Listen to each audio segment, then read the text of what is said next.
Vážení návštevníci, vás vítam vedľa slovenského krasu v jaskyni pravekého človeka v Domici. Celoročná teplota vzduchu v jaskyni sa pohybuje okolo 10 stupňov Celzia, nezávislo od aké na povrchu počasie, či letné alebo zimné obdobie. Relatívna vlhkosť vzduchu je viac ako 90%. Takže my sa už teraz nachádzame v prístave tzv. Prvej plavby. A keď je dostatok vody, tak vtedy sa dá vlastne plaviť ďalej v tomto smere. V dĺžke približne 150 metrov. Na konci tej plavby by sme sa dostali do tzv. Gotického domu. Tam sa potom tie člny otáčajú a vrácajú sa naspäť na toto miesto. Jaskynný systém Domica Barádla má dĺžku viac ako 30 km. Na slovenskom území sa nachádza časť s dĺžkou skoro 9 km. To je vlastne táto jaskyňa Domica. Samozrejme nie celá časť je sprístupnená verejnosti a dĺžka prehliadkovej trasy, ktorú aj my prejdeme, je 780 metrov. My sa už teraz nachádzame v dóme Mystérií. Rozsvietená chodba pred nami má názov Lono Matky v zeme alebo Posvetná chodba. V tejto chodbe sa našlo aj niekoľko zachovalých kreslieb uhlíkom, ktoré tu zanechali praobyvatelia jaskyne, tí neolitickí ľudia. Samozrejme, z tohto miesta, kde stojíme, tie kresby nevidieť. V skutočnosti sú v jednej úzkej, bočnej chodbe, ale ako aj vidíte, tak táto časť jaskyne nie je sprístupnená verejnosti.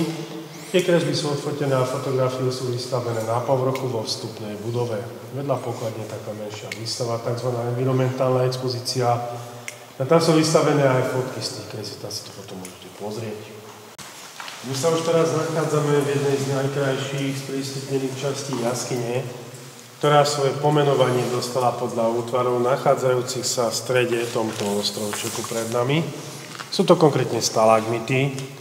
A pretože tie stalagmity majú podobu, ako sú posvetné buddhistické chrámy, pagody, preto sa táto časť jaskyne nazýva Dóm indických pagod. A táto časť jaskyne bola kedysi využitá aj pri natáčaní známej rozprávky Sol nad zlatom. Pred nami sa nachádzajúca časť jaskyne svoje pomenovanie dostala podľa tváru tých štíhlych stalagnátov. Tie stalagnáty majú podobu, ako sú kmene palmových stromov, preto sa táto časť pred nami nazýva Palmový háj. A vlastne aj v tom palmovom háji vidieť guáno hneď tu vedľa chodníka na ľavej strane.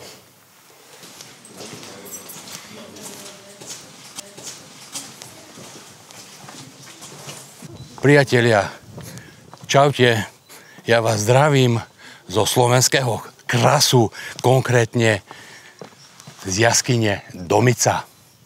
Práve sme absolvovali takú malú prehliadku tejto jaskyne a mám tu so sebou dobrého kamaráta. Áno, je to môj dobrý kamarát. Poznáme sa len cez internet, viac menej. Vlastne včera sme sa stretli prvýkrát. Oslovil ma na mojom kanáli, nie? A predstavte si, toto je vlastne kolega z Ostravy. Vodič električky z Ostravy ma prišiel navštíviť a ja venujem mu svoj čas sobotu, nedeľu. Že ho vezmem po Košiciach a okolí. Super. A on sa veľmi teší. Povedz mi prvé dojmy. Aké máš prvé dojmy, čo sme spolu od včera po obeda? Včera bol piatok, stretli sme sa, keď som skončil službu a odtedy sme spolu viac menej, okrem noci, čo si spal na penzióne. Dobrá. Takže první dojmy. No. Košice je ako druhé největší slovenské město. Chtěl jsem ho teda aspoň trošku poznat. A už teď mám první dojmy z Košic. Prezradíš? A tak, jak mi Lubo říkal, že je tu větrno, tak opravdu v Košicích je pořád vítr. Pořád. A za druhé, teď jsme navštívili jeskyni Domicu a já v Česku jsem navštívil několik jeskyní a musím říct, že tady je to moje první slovenská jeskyně a je tady o 50% víc k vidění než u nás. A to byl jenom krátký okruh. Krátky. A vlastne my sme, a som troška tak dúfali, že v tejto jaskyni Domica sa budeme aj plaviť na člnku, lebo v tejto jaskyni sa môžete plaviť, pokiaľ je dostatok vody. Lenže málo vody, vlastne voda žiadna, takže vlastne plavbu sme vynechali. Škoda, nie? Lebo by to bol krásny zážitok. Myslím, je tu jediná jaskyňa na Slovensku, kde sa môžeš plaviť takto v jaskyni na člnku, čo by bola paráda. No nič, nevadí, my ďalej pokračujeme, deň ešte nekončí, teraz sa ideme asi tak kde nájsť, alebo sa premiestnime na nejakú inú lokalitu a budeme stále sa tu motať okolo slovenského krásu, alebo pôjdeme do slovenského raju. Ešte neviem, takže takto. Ešte chceš niečo povedať divákom? Musím říct, že u nás je jeskyně v Moravském krasu a je tam podzemní řeka Punkva. Taky jsou tam lodičky, ale já jsem tam v životě ještě nebyl. A je to de facto u nás nejznámější jeskyně. No, takže raz ma tam zobereš, dúfam, že aj ty. Že ma pozveš takisto do Ostravy a pôjdeme spolu sa niekde takto ešte aj okolo Ostravy, hej, po prechádzať. Snad sa naskytne príležitosť za čas. Určite. Sme ešte mladí, vladzeme. No to jo. No, dobre, takže ešte prezradím, že tento človek, vodič električky, sa volá Marek. Tak, áno. Marek, poznáte nového môjho kolegu z inej republiky. Takže tak. Dobre, ešte sa s Marekom porozprávame o električkách a takých veciach. To nás určite bude zaujímať. Aj vás, možno aj mňa. Lebo ja už som z týchto vecí vyrástol. Hej, akože, no, električky. Dobre, teším sa na vás. A on tiež. Áno. Tešíme sa. Majte sa. Som na Slovensku a idú do experimentu. Áno, Marek si objednal niečo, čo nepozná a je to toto. Nejaké... Gemelské gulky? Gemerské gulky. Povedz to po česky. Gemerské gulky, jo. No, takže Marek gemerské gulky, ja klasika, vypražaný sír, hranolky, tatárska. No a ty si čo dala? Čo to máš? Taky vypadá dobře. No, Kuracie Gordon Bleu. Kuracie Gordon Bleu. Takže dobrú chuť, poďme sa napapať. Dobrú chuť. No čo, Marek, povieš? Super výhľad. Na tento výhľad? Super výhľad. Áno, nádherný výhľad. Toto tu všetko, na ktoré, čo sa teraz pozeráme, tam je mesto Dobšina. Toto všetko je slovenské Rudohorie. Fakt, nádhera, že? Jaké sme asi výšce? Tu je to určite napísané na tej tabuli. Poďme sa pozrieť. 800, jenom? 825 metrov. Ty jo, jenom. No. Čekal jsem 1000. Ne. 1000 nemá ani ten radzim. Nemá, že? Ten malý a veľký radzim. Áno, áno. Ani tie nemajú Jedine táto 1000. tu. 1394. To je tam. To je niekde tam, áno. Tam. Takže... Slovensko je kopcovitý kraj. Nádhera, že? Paráda. Také v Čechách nemáte.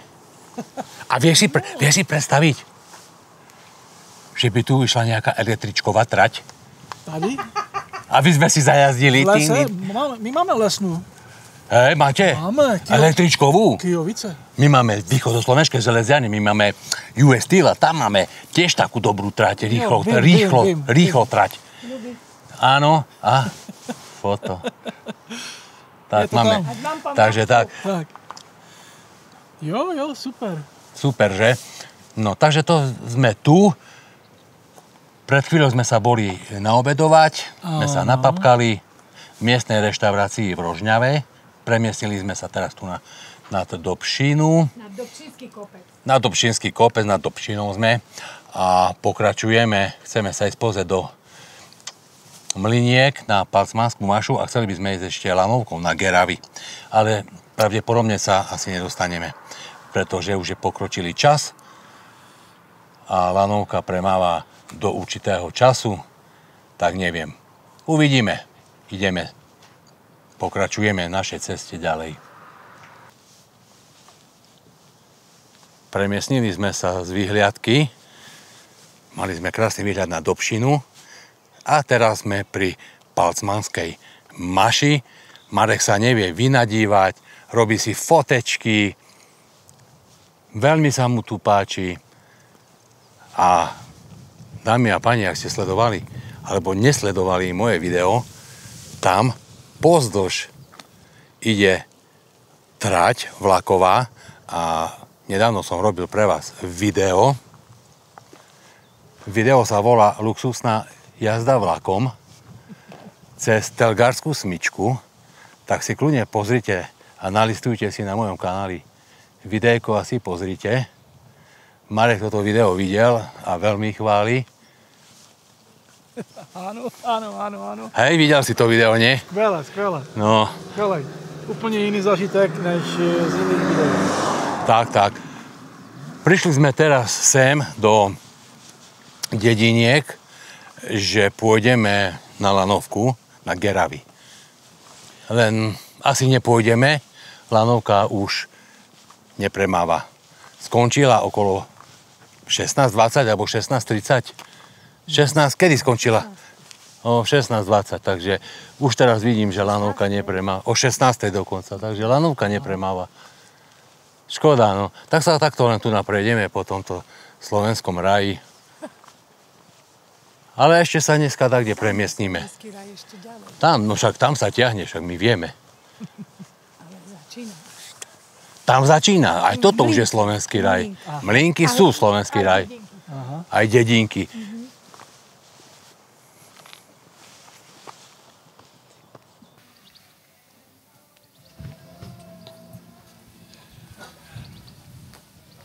Tak, poprechádzali sme sa okolo Palcmanskej maši, teraz sme zašli na kávičku, no a náš výletek asi pomaličky končí.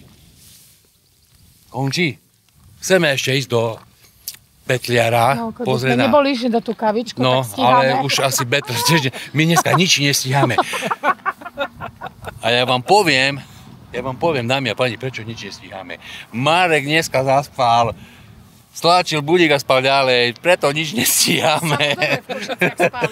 Dobre sa mu spalo v Košiciach, tak máme 2-hodinové meškanie aj kvôli tomu, ale ja to myslím dobrom, to je len akože sranda, hej. My si to všetko zajtra vynahradíme, že?